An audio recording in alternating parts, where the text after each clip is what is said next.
Good day. Here are the top stories of the Manila Times for Wednesday, February 23, 2022.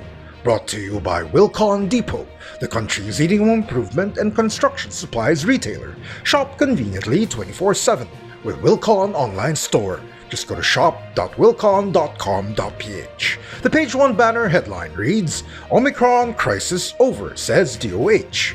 The Department of Health, or DoH, said on Tuesday the Philippines is already over the challenge of Omicron, but it does not mean that there are indications that the coronavirus pandemic will be over soon, nor should the dreaded illness be considered endemic. PhilHealth very liquid. Amid concerns over its financial state and controversies brought by corruption allegations, the Philippine Health Insurance Corporation, or PhilHealth, assured on Tuesday it has enough funds to continue providing and paying for the benefits of its members. PAO handles cases of 2 kids with bad jab effects. Public Attorney's Office, or PAO Chief Perside Rueda Acosta, said on Tuesday the agency's forensics division was now handling the case of 2 teenagers who had been allegedly suffering from adverse effects of vaccines against COVID-19. Marcos or Robredo will be good for MSMEs. Presidential Advisor for Entrepreneurship Jose Maria Joey Concepcion III said on Tuesday either former Senator Ferdinand Bongbong Marcos Jr. or Vice President Maria Leonor Leni Robredo would be good for micro, small, and medium enterprises, or MSMEs, that were greatly affected by the COVID-19 pandemic. Since nephew backs Marcos. Former Calibo Mayor William La Chica, nephew of the late Manila Archbishop Jaime Cardinal Sin, has endorsed the candidacy for president of Ferdinand Bongbong Marcos Jr., believing that the latter would bring a unifying leadership back to the country. NCR ripe for Alert Level 1, says Octa. With continued decreasing COVID-19 cases, the National Capital Region, or NCR, is now ripe to de-escalate to Alert Level 1 by next month, according to Octa Research. Cheese Alan Wynn top Publicus survey. Former Senators Francis Cheese Escudero and Alan Peter Cayetano and incumbent Senator Sherwin Wynn Gatchalian topped the February 2022 National Election Tracker Survey of Publicus Asia. Duterte legacy, a strong military. President Rodrigo Duterte said he will confidently step down, believing he delivered on his promises, particularly on strengthening and modernizing the armed forces of the Philippines and the Philippine National Police.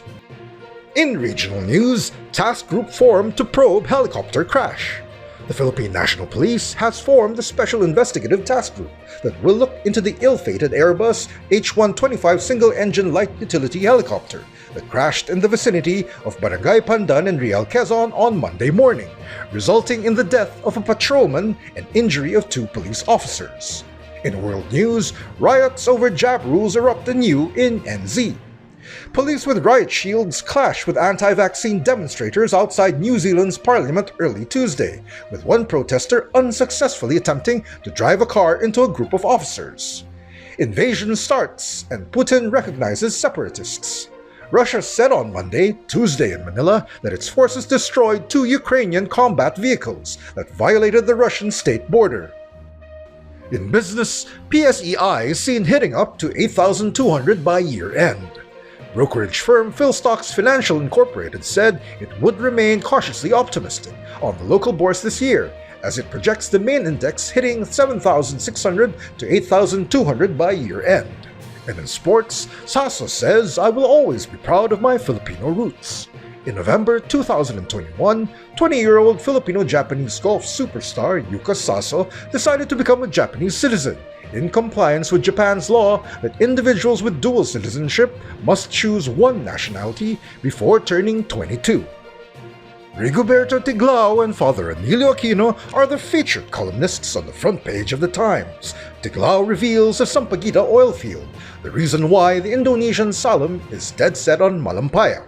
Father Aquino celebrates the chair and rock. In the Times editorial, it is complained that the EU threat is irresponsible and unfair. Read all about it. For more news and information, get a copy of the Manila Times on print, subscribe to our digital edition, or log on to www.manilatimes.net. Follow us on Twitter, Facebook, and Instagram, and keep up with the Times. With Eric John C. Kua, Paolo Di Mapi, and Christian Maganoy, this is the Fort Villaseran reporting. Have a great week.